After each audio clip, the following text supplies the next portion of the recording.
Supreme कोर्टामध्ये उद्धव ठाकरे विरुद्ध एकनाथ शिंदे यांच्या याचिकेवरती जे आहे ते सुनावणी पार पडते। गेल्या 4 दिवसांपासून कपिल सिब्बल जे आहे ते सुप्रीम कोर्टामध्ये युक्तिवाद करत आहेत। मात्र देवदत्त कामत यांनी सुद्धा काल युक्तिवादासाठी सुप्रीम कोर्टाकडे जवळपास अर्धा तास मागून घेतलेला होता। कदाचित आजच्या सुनावणीमध्ये ठाकरे गटाचा युक्तिवाद जो आहे तो संपण्याची शक्यता आहे। आपल्यासोबत स्वतः कार्यतज्ञ असीम सरोदे सर आहेत। सर, हे सांगा की कपिल सिब्बल वारंवार सुनावणीमध्ये हे सांगतायत की या सगळ्यांनी पक्ष सोडताना पक्षाचा व्हीप त्याचबरोबर पक्षाच्या विरोधामध्ये जाऊन कृती केलेली आहे। त्यामुळे त्या काळातली म्हणजे जेव्हा ही बंड घडलं त्या काळातली परिस्थिती लक्षात घ्यावी आणि त्याच्यानुसार सुप्रीम कोर्टाने निर्णय द्यावा।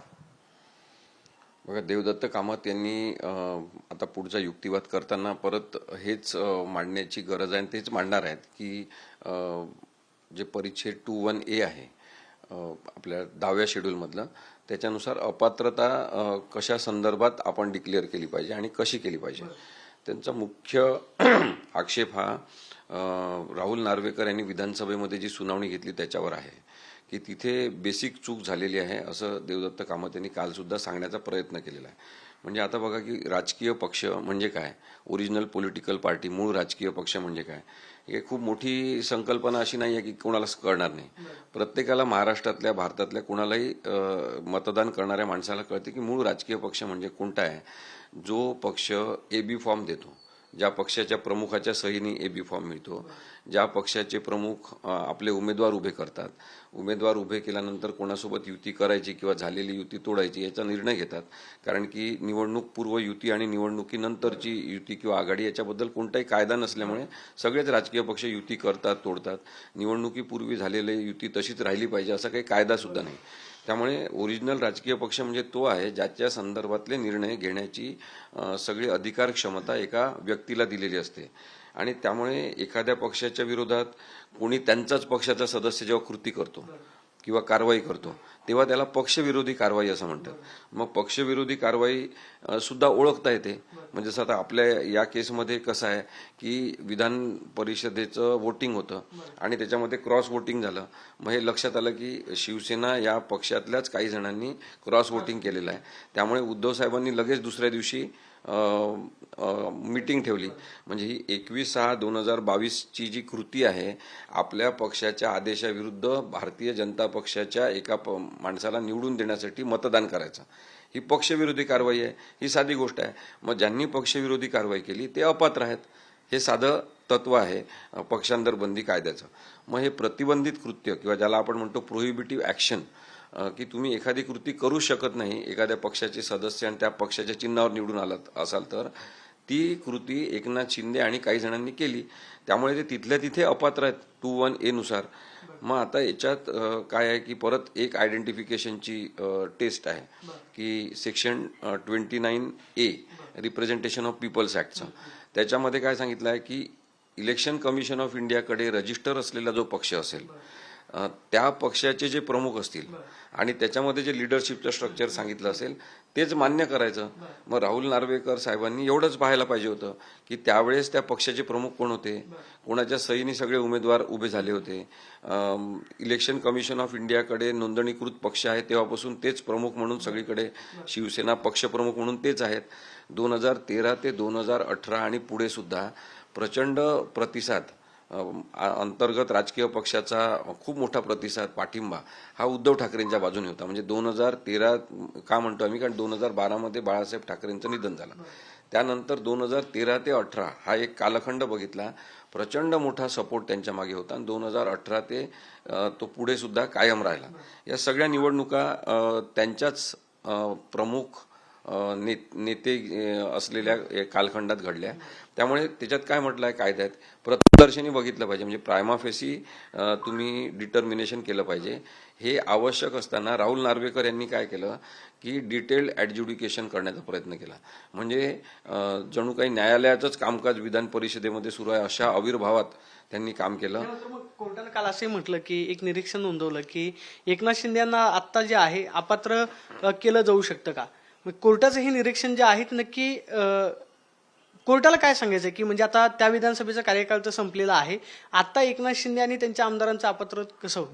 नाही, आत्ताच्या आत्ता अपात्र आम्ही करायचं का असं त्यांचं म्हणणं होतं आणि तो चर्चेचा भाग असतो. त्याच्यामुळे तो काही न्यायाधीश आणि वकील सगळेच जेव्हा आपण थॉटफुल डेलिब्रेशन करत असतो किंवा आपल्या विचारांचं एक नक्की आपलं काय विचार करायचा आहे करत असतो, तेव्हा एकमेकांना प्रश्न विचारणं, शंका विचारणं, त्यातून आपलं मत नक्की करणं ही प्रोसेस असते. त्याच्यामध्ये त्यांनी विचारलं. पण मी आपल्याला जे सांगत होतो की लिडरशिप स्ट्रक्चर त्यांनी बघितलं पाहिजे होतं. राहुल नार्वेकरांनी हेच युक्तिवाद आज देवदत्त कामत करणार आहेत.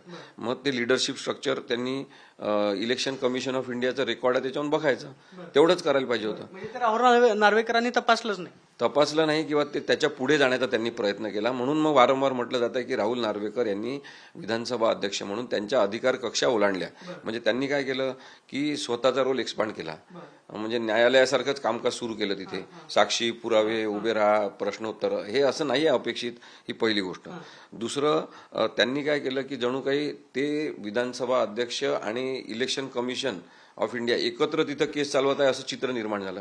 तर ते दोघं मिळून सुद्धा केस चालवू शकत नाही. त्यामुळे 2018चं लिडरशिप स्ट्रक्चर संदर्भात सुभाष देसाईच्या केसमध्ये सगळे डिटेल नक्की झालेले होते, सगळे डिटेल्स नक्की आहेत. आणि सुभाष देसाईच्या केसमध्ये तर हे म्हटलेलं आहे सुप्रीम कोर्टाने की जशा पद्धतीने एकनाथ शिंदे त्यांच्यासोबतच्या सहकार्यांनी पळून गेले, पक्ष फोडला, पक्ष आमचाच आहे म्हटलं, याला सुप्रीम कोर्टाने काय म्हटलं आहे प्रदीपजी, याला सुप्रीम कोर्टाने कॉन्स्टिट्युशनल सीन म्हणजे संविधानिक पाप केलेला असा शब्द वापरलेला आहे. त्यामुळे ते आपण समजून घेतलं पाहिजे. आता दुसरं आहे की परिच्छेद 15 जे 10व्या परिशिष्टाचं आहे त्याच्यामध्ये सुद्धा इलेक्शन कमिशन ऑफ इंडिया आणि विधानसभा अध्यक्षांसमोरची सुनावणी याच्यामध्ये फरक आहे. इलेक्शन कमिशन ऑफ इंडियामध्ये किंवा एखाद्या न्यायालयात चालते तशी प्रक्रिया चालवून राहुल नार्वेकर यांनी खूप मोठी चूक केली आहे. राहुल नार्वेकरांनी फक्त अपात्रता ठरवायला पाहिजे होती, ना की पक्ष, पुरावे, सुनावणी. म्हणजे हे करायला अपेक्षित नव्हतं की ज्या प्रायमा फेसी हा शब्द वापरलाय. प्रायमा फेसी डिटर्मिनेशन म्हणजे तेव्हाच्या तेव्हा तुम्हाला काय दिसते, एक पक्ष अस्तित्वात होता ना तेव्हा 2022ला एक पक्ष अस्तित्वात होता. हे नक्की होतं, हे सगळ्यांना माहित होतं की एकनाथ शिंदेपासून सगळ्यांना एबी फॉर्म उद्धव ठाकरेंनी दिले. म्हणजे प्रथम दर्शनी काय दिसते की उद्धव ठाकरे पक्ष चालवत आहेत, त्यांच्या पक्षाचं नेतृत्व आहे आणि त्यांनी सगळ्यांना आपले उमेदवार म्हणून उभं केलं आहे. त्यांनीच आमचे मंत्री कोण असतील हे त्यांनीच त्यांच्या पक्षाचं ठरवलं आहे. मग प्रथम दर्शनी हे दिसते की उद्धव ठाकरे हे त्या पक्षाचे नेते आहेत. त्यावेळेसच अपात्र करायला पाहिजे. त्या नेतृत्वाच्या विरुद्ध ज्यांनी काम केलं, प्रोहिबिटेड काम केलं की जे पक्षविरोधी कृती केली, त्यांना तेव्हाच्या तेव्हा निष्कासित करायला पाहिजे, तेव्हाच त्यांना अपात्र ठरवायला पाहिजे. एवढाच मुद्दा आहे. आता हा मुद्दा सोडून त्यांनी अनेक गोष्टी आणण्याचा प्रयत्न केला आणि त्यामुळे त्यांनी त्यावेळेची स्थितीच लक्षात घेतली नाही. आता दुसरा मुद्दा आज चर्चेत येईल, तो याच्यापूर्वी सुद्धा कपिल सिब्बल सरांनी मांडलेला आहे खूप चांगल्या पद्धतीने की 27/2/18चं जे अनिल देसाईंचं इलेक्शन कमिशन ऑफ इंडियाला पाठवलेलं पत्र आहे की आम्ही आमच्या पक्षामध्ये काही बदल केलेले आहे, काही लोकांना नवीन घेतलेला आहे, ज्या 2018च्या मीटिंगनुसार एकनाथ शिंदेंना नेता या पदावर घेतलेलं होतं. त्याच्यावर त्यांच्या मीटिंगमधल्या याच्यात सगळ्या त्यांच्या सह्या पण आहेत एकनाथ शिंदेंच्या आणि बाकी सगळ्यांच्या सुद्धा, ज्याच्यात निघून गेलेल्या आहेत. तर ते पत्र कोणीच चॅलेंज केलेलं नाही आहे आतापर्यंत. ते पत्र चुकीचं आहे, ते पत्र ऑब्जेक्शनेबल असं आव्हान 2018 म्हणजे केव्हा 27/2/2018ला पत्रामध्ये उद्धव ठाकरेंचा उल्लेख आहे का, जे अनिल देसाईंनी इलेक्शन कमिशनला सगळं उद्धव ठाकरेंचा उल्लेख आहे. उद्धव ठाकरे शिवसेना पक्षप्रमुख म्हणून पुन्हा कार्यरत राहतील पुढे सुद्धा, त्यांची पुनर्नियुक्ती करण्यात आलेली आहे असं सगळं आहे. आणि नवीन कार्यकारिणी जी आहे त्याची सगळी यादी आहे. ती यादी सुद्धा आज देवदत्त कामत वाचून दाखवतील, ज्याच्यामध्ये एकनाथ शिंदे सुद्धा वन ऑफ द पार्ट आहे. मग ते जे पत्र आहे ते कधीच कोणी चॅलेंज केलं नाही. 2018 पासून चॅलेंज करणं अपेक्षित होतं, ते केलं नाही. म्हणजे तुम्हाला जर आक्षेप होता की राजकीय पक्ष हा चुकीचाच काम करतोय, मग त्याच्यावर चॅलेंज करायला पाहिजे. ते चॅलेंज केलेलं कोणीच नाही. आणि 2022 मध्ये सुद्धा जेव्हा हे पळून गेले तेव्हा सुद्धा ते चॅलेंज केलेलं नाही, कधीच चॅलेंज केलं नाही. उलट आता तुम्हाला एक गमतीचा भाग सांगतो. माझ्या ते पत्र सुद्धा आहे, जो ठराव यांनी केला 2022 मध्ये एकनाथ शिंदे आणि त्यांच्यासोबतच्या सगळ्यांनी, त्याच्यामध्ये स्पष्ट असं लिहिलेलं आहे की उद्धव बाळासाहेब ठाकरे यांचे शिवसेना पक्षप्रमुख म्हणून असलेले अधिकार केवळ काढून घेत आहे, पण त्या पदावर ते कायम राहतील आणि त्यांची इच्छा आहे तोपर्यंत ते कायम राहतील. मग आता तुम्ही सांगा की त्यांना पक्षातून काढलं काय? नाही काढलं. कारण की जे पळून गेलेले आहेत ते इतरांना पक्षातून काढू शकत नाही. तुम्ही कधीतरी असं ऐकलं का की उद्धव ठाकरे, आदित्य ठाकरे यांना अपात्रतेची नोटीस कधी दिली का एकनाथ शिंदेनी? ते तर म्हणतात आमचाच पक्ष आहे. मग इतके दिवस आमचाच पक्ष आहे म्हणत होते, त्या काळामध्ये जेव्हा इलेक्शन कमिशननी त्यांच्या बाजूने निकाल द्यायच्या आधीच्या काळामध्ये त्यांनी एखादी नोटीस पाठवली का उद्धव ठाकरे किंवा आदित्य ठाकरेंना की तुम्ही अपात्र आहे, तुम्ही पक्षविरोधी काम करताय? ते पाठवू शकत नाही. पण त्यांच्यासोबतच्या सगळ्यांना, त्यांच्यासह सगळ्यांना अपात्रतेच्या नोटीस आल्या, त्याच्यावर कारवाई झाली. कारवाई म्हणजे कार्यवाही झाली असं म्हणून, आणि पुढची काय असेल ती प्रक्रिया झाली. त्यामुळे जे पक्षातून पळून गेले त्यांनाच अपात्रतेची नोटीस मिळालेली आहे. ही साधी गोष्ट राहुल नार्वेकरांनी लक्षात घ्यायची नाही. ती लक्षात घेतली नाही. म्हणून प्रायमा फेसी ज्या गोष्टी आहेत ना त्या महत्वाच्या आहेत. पात्र अपात्र कोण याचा थेट संबंध शिवसेनेचं नाव आणि धनुष्यबाण हे पक्षचिन्ह याच्यासोबत असल्याने संपूर्ण निर्णय झाला पाहिजे अशी मागणी. जर कदाचित राहुल नार्वेकरांनी त्यावेळेस निर्णय दिला असता तर केंद्रीय निवडणूक आयोगानं जो निर्णय दिलेला आहे तो कदाचित होऊ शकला नसता. राहुल नार्वेकरांनी चूक केलेली आहे खूप मोठी, आणि ती मी तुम्हाला वाचून दाखवलं. त्यांनीच म्हटलं की हे या सगळ्यांनी मिळून कॉन्स्टिट्युशनल सीन केलेला आहे, म्हणजे संविधानिक पाप केलेला आहे. सुप्रीम कोर्टाने म्हटलेलं आहे, सुभाष देसाईच्या केसमध्ये सुप्रीम कोर्टाने म्हटलेलं आहे की या सगळ्यांनी मिळून संविधानिक पाप केलेला आहे. मग आता आपण असं म्हटलं तर त्यांना वाटते की आपण त्यांचा अपमान करतो. आता एकनाथ शिंदे तुम्हाला तर मी मुद्दाम सांगतो, मला तर हे सगळं सत्य सांगण्यासाठी माझ्या वकिलीच्या सनदची आहुती द्यावी लागली. माझ्यावर एवढ्या मोठ्या कारवाया त्यांनी केल्या, बदनामी केली माझी या सगळ्यांनी मिळून. मी सत्य सांगत आलेलो आहे नेहमी. जे सत्य आहे ते संविधानिक सत्य आहे, आणि ते समजून घेण्याची पात्रता नसलेले लोक आज काही जण. एकनाथ शिंदे म्हणतात की लोकशाहीमध्ये संख्याबळाला महत्व असतं, ते संख्याबळ आमच्या बाजूने. हे भाई, संख्याबळ जे आहे ना ते बळजबरीने जमा केलेलं, अमिषाखाली जमा केलेलं अशा प्रकारचं संख्याबळ आहे, आणि ते एककल्ली संख्याबळ आहे. त्यामुळे त्यांचे जे प्रवक्ते असतील त्यांनी सुद्धा समजून घेतलं पाहिजे. एकदा सादिक अलीची केस वाचा. 1972 मध्ये जे न्यायिक शहाणपण, ज्याला आपण म्हणतो ज्युडिशियल विजडम, प्रस्थापित केला 1972 मध्ये, आणि तेव्हा सांगितलं की बा राजकीय पक्ष कोणाचा आहे हे ठरवताना कोणत्या कोणत्या गोष्टी पाहायच्या. त्याच्यामध्ये त्यांनी सांगितलं आहे, सरळ सांगितलेलं आहे त्यांनी, की पक्षाच्या उद्देशासाठी कोण काम करतो ते पाहायची पहिली गोष्ट, ऑब्जेक्टिव्हसाठी काम कोण करतात. दुसरी गोष्ट पाहायची की पक्ष कोणाच्या ताब्यात आहे, कोणाच्या सहीने सगळे कारभार सुरू आहे, आणि पक्षामधलं आमदार खासदारांची संख्या, आणि त्याचसोबत कार्यकारिणी म्हणजे जी काही राजकीय पक्ष संघटना आहे त्याच्यामध्ये कोणाचं वर्चस्व आहे. इथे सरळ दिसते की उद्धव ठाकरे यांचं वर्चस्व आहे. त्याच वर्चस्वाखाली, म्हणजे राजकीय वर्चस्वाखाली मी म्हणतोय, राजकीय पक्ष म्हणून, मूळ राजकीय पक्ष म्हणून एकनाथ शिंदे त्याच पक्षाखाली काम करत असताना. शिवसेनाची हीच मागणी आहे की शिवसेना पक्षाचं चिन्ह जर ते कदाचित त्याच पक्षामध्ये आहेत तर मग एकनाथ शिंदेंना का दिलं, किंवा मग शिवसेनेचं नाव कसं दिलं. ते म्हणतात की हे वापरण्याचा अधिकार फक्त उद्धव ठाकरे यांना आहे. पण आतापर्यंत कसं होत होतं, एक डिस्प्यूट असला की राजकीय पक्ष किंवा त्या चिन्हाबद्दल जेव्हा वाद असतो तेव्हा ते गोठवून टाकतात. मग गोठवून का टाकलं नाही, त्यांना काय पक्ष दिलं? कारण की हे चिन्ह दिल्यामुळे एक भावनिक नातं जे त्या चिन्हाशी आहे. म्हणजे आता उद्धव ठाकरेंना किंवा त्यांच्यासोबत असलेल्या सगळ्यांना हा निर्णय घेणं सोपं आहे का की एक भावनिक नातं असलेल्या धनुष्यबाणाचं चिन्ह गोठवून टाका असं आपणच सांगणं. कारण की कायदाच तसा आहे, ते गोठवून टाकलं तरी चालेल, परंतु ते जे संविधानिक पाप केलेलं आहे, जे वाक्य सुप्रीम कोर्टाने वापरलं ते मी वापरतो, ज्यांनी संविधानिक पाप केलेलं आहे त्यांच्या हातात ते चिन्ह जायला नको, वाटल्यास ते गोठवून टाका, आम्ही आमच्या भावना तिथे जिरवून टाकू, अशा प्रकारची भूमिका जर घेतली असेल तर ती सुद्धा समजून घेतली पाहिजे की तू खूप महत्वाची आहे. आणि म्हणून मला काय वाटते की सुप्रीम कोर्टाने आता कोणती पळवाट काढायला नको की याच्यातला शिवसेना आणि पक्षचिन्ह याचा मुद्दा आम्ही पुन्हा निवडणूक आयोगाकडे पाठवतो, ही पळवाट करायला नको. नंतर आम्ही आता हे जे अपात्र पात्र कोण या संदर्भातला निर्णय आम्ही 7 न्यायाधीशांच्या मोठ्या खंडपीठाकडे पाठवतो, अशा प्रकारची पळवाट काढायला नको. त्यांनी हे समजून घ्यायला पाहिजे की 13 कोटी लोकसंख्येचं हे अत्यंत महत्वाचं राज्य आहे, आणि इथे जी फसवणूक झालेली आहे, म्हणजे आता ते म्हणतात की आम्ही काय, एकनाथ शिंदे म्हणाले की आम्ही आता इथे उत्पादन झालेलं एक्सपोर्ट करू, ते निर्यात करू. आता यांनी ही जी संकल्पना पक्षफोडीची निर्यात केली आहे ना, ती सगळ्यात पहिली ऑब्जेक्शनेबल आहे.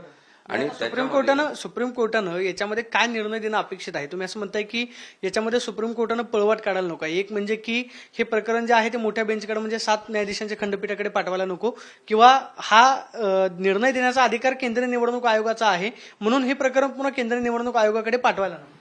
केंद्रीय निवडणूक आयोग हे अविश्वास पात्र आहे असं वारंवार सांगितलेलं आहे, लेखी स्वरूपात दिलेलं आहे.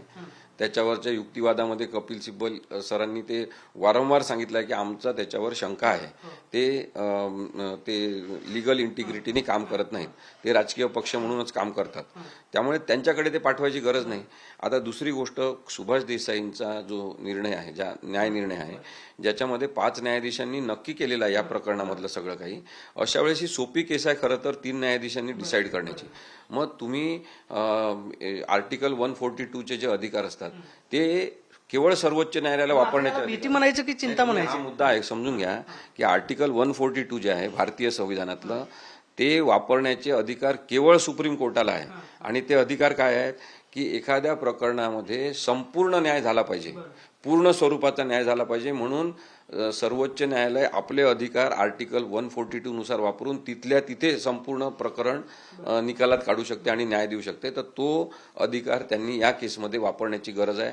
इतरत्र जबाबदारी त्यांनी टाकू नये, कारण की यापूर्वी सुद्धा हे पाहिलेलं आहे महाराष्ट्राने आणि संपूर्ण जनतेने की याच्यानंतर राष्ट्रवादी काँग्रेस फुटली, त्याच्यानंतर आप पक्ष फोडण्यात आला, त्यानंतर मग तिकडे तृणमूल काँग्रेस फोडण्यात आला. तर हे जे कॉन्स्टिट्युशनल सीन म्हटलेलं आहे सर्वोच्च न्यायालयाने, ते संविधानिक पाप आता वाढत चाललेलं आहे. त्याची निर्यात एकनाथ शिंदे आणि देवेंद्र फडणवीस यांनी इथे चुकीचं राजकारण प्रस्थापित करून केलेली आहे. ही जी पक्षफोडीची संकल्पना त्यांनी निर्यात केलेली आहे इतर राज्यांमध्ये, तर मला असं वाटते की ती थांबवण्यासाठी सर्वोच्च न्यायालयाने पुढाकार घेतला. आज ठाकरे गटाचा युक्तिवाद पूर्ण होऊ शकतो? आज देवदत्तला साधारणतः अर्धा तास लागेल आणि त्यानंतर ही सुनावणी म्हणजे या बाजूनी पूर्ण होईल. आता माझी भूमिका काय आहे की मी त्या उद्धव ठाकरे यांच्या टीममधला एक वकील आहे आणि कोर्टामध्ये आर्ग्युमेंट करणारे वकील जे आहेत ते सिनियर वकील आहेत कपिल सिब्बल सर. माझी भूमिका नक्की आहे की हे जे न्यायालयामध्ये सगळं घडत आहे ते सोप्या शब्दात लोकांपर्यंत पोहोचलं पाहिजे, कारण की कोर्टामध्ये काय सुरू आहे हे समजून घेण्याचा हक्क सुद्धा प्रत्येक मतदाराला आहे आणि मतदार जागृती या निमित्ताने होते आणि आपली संविधान जागृती सुद्धा होते. त्यामुळे ते सांगणं अपेक्षित आहे. तुमच्या बाजूचा आजचा युक्तिवाद पूर्ण झाला, आता शिंदे गटाकडून शिवसेनेकडून युक्तिवाद केला जाईल. सुप्रीम कोर्ट कोणत्या निर्णयापर्यंत येऊन पोहोचू शकते? तुम्ही आता जे 2 दाखले दिले, एक तर म्हणजे की ते केंद्रीय निवडणूक आयोगाकडे पाठवायला नको आहे आणि दुसरं म्हणजे की ते मोठ्या बेंचकडे पाठवायला नको आहे. हे तुमच्या मनात भीती आहे का? असं होऊ शकतं? नाही, अशी भीती आहे कारण की काही जणांच्या न्याय्यतेबद्दल आणि कायद्याशी असलेल्या प्रामाणिकतेबद्दल प्रश्नचिन्ह निर्माण झालेले आहेत आणि त्यामुळे ते अशा प्रकारची आडवाट वापरू शकतात, पळवाट वापरू शकतात, जी त्यांनी वापरू नये असं माझं म्हणणं आहे. कारण की याच्यातून काय होत आहे की एक राजकीय दरोडेखोरी वाढत चाललेली आहे. संविधान टिकवायचं असेल, लोकशाही टिकवायची असेल तर आपल्याला हे नक्कीच आता सुप्रीम कोर्टाची जबाबदारी म्हणून त्यांनी समजून घेतलं पाहिजे की पूर्ण न्याय जो न्याय द्यायचा असेल तो पूर्ण न्याय त्यांनी या दोन्ही विषयावरचा त्यांनी द्यावा. वाटल्यास तो उद्धव ठाकरे साहेबांच्या विरोधात दिला तरी चालेल, पण तो पूर्ण न्याय झाला पाहिजे. परत इकडे जा, परत तिकडे जा असं व्हायला नको. लोकांना आता कळलेलं आहे की याच्यातला न्याय काय असू शकतो. त्यामुळे तोच न्याय जो उद्धव ठाकरेंच्या बाजूनीच होईल, कारण की उद्धव ठाकरे संविधानाच्या बाजूने आहे, उद्धव ठाकरे लोकशाहीच्या बाजूने आहे, कायदा संपूर्ण उद्धव ठाकरेंच्या सोबत उभा आहे. त्यामुळे त्यांच्या बाजूने निर्णय मी ठामपणे आधीपासून सांगतो. आपण पाहतोय की सुप्रीम कोर्टाची आता जी सुनावणी झालेली आहे त्याच्यामध्ये ठाकरे गटाचा आजचा युक्तिवाद जो आहे तो पूर्ण होईल. मात्र आसिम सरांनी भीती व्यक्त केलेली आहे की हे प्रकरण सुप्रीम कोर्टाकडून पुन्हा केंद्रीय निवडणूक आयोगाकडे किंवा मोठ्या खंडपीठाकडे जे आहे ते पाठवलं जाऊ नये. जो काही निर्णय द्यायचा आहे तो सुप्रीम कोर्टानं आत्ताच द्यावा आणि तो निकाल नक्कीच उद्धव ठाकरेंच्या बाजूने लागेल असा आशावाद आसिम सरोदींनी व्यक्त केल्याचं पाहायला मिळतं. कॅमेरा पर्सन विकी चव्हाण, मी प्रदीप कापसे, TV9 मराठी, पुणे.